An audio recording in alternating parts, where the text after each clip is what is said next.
আচ্ছা, আপনি শুধু এই সম্পর্কটা জিজ্ঞাসা করছেন তো? সম্পর্কটা এখানে 2002 সালে যেটা আছে, এখানে এই লোকটির সাথে এই লোকটির সম্পর্ক, ভোটারের সাথে আপনি যেটা সম্পর্কটা বলছেন, আমরা ইআরওকে জিজ্ঞাসা করেছি, ইলেকট্রাল রেজিস্ট্রেশন অফিসারকে। একটা জায়গায় কনফিউজ হচ্ছে, দারুণ উনি প্রশ্ন করেছেন সম্পর্কটা কি উল্লেখ করবেন, যেহেতু উনি ওনার বক্তব্য বা সাধারণ মানুষের এই লোকটাকে দেখে তো আমি পার করছি, এটা ওদের কাজ। এটা এখনো পর্যন্ত আপনি যেটা বলছেন, অনেকে বলছে সম্পর্কের জায়গায় হয়তো আমি আমার দাদুর কাগজটা জমা দিচ্ছি, সম্পর্কের জায়গায় লিখতে হবে ওটা আমার দাদু হয়, কিন্তু আমাকে আবার কি বলা হচ্ছে 2002 যা আছে পার্টিকুলার এখানে বসাতে, একটুও চেঞ্জ করতে হবে না।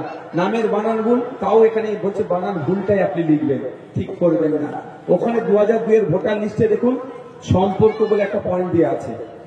তাহলে আমি আমার দাদুর কাগজ যদি এখানে লিখি, আমার দাদুর তাহলে সম্পর্কটা লেখা আছে কার সাথে? আমার পরদাদুর সাথে।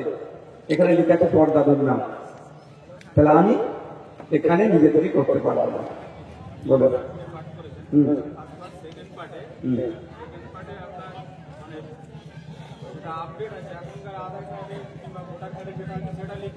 আপডেট হতে হবে। 2002 যেটা আছে যা থাকবে ধরে বসাবে, মানে বানান ভুল আছে, টাইটেল ভুল আছে, একদম একদম একদম না না না না না একদম না, এটা ক্যামেরা রেকর্ড হচ্ছে, ঠিক আছে না, ভালো প্রশ্ন করেছে, এটা অনেক কনফিউজ হয়ে যাচ্ছে। আমাকে বলছে কি 2002 যা আছে ধরে নিয়ে এসে ওখানে বসিয়ে দাও, টাইটেল ভুল, বলছে অসুবিধা নেই আপনি ভুল টাইটেল লিখুন। স্বামীর জায়গায় কোন জায়গায় পিতা হয়ে গেছে কারণ, বলছে আপনি ওখানে পিতাই লিখলেন, তাহলে আমি সম্পর্কটা আমার দাদুর কাগজ দিচ্ছি ওখানে লিখবো কেন? আমার দাদুর বাপের নাম যখন দিচ্ছি তার সম্পর্কটা লেখার 2002 কি আছে পিতা বলে, তা উল্লেখ করবো আমি পিতা। এখনো পর্যন্ত এর বাইরে কোনো গাইডলাইন আমরা পাইনি। ইলেকট্রাল রেজিস্ট্রেশন অফিসারের সাথে কথা বলেছি, এ কথা তিনি বলেছেন।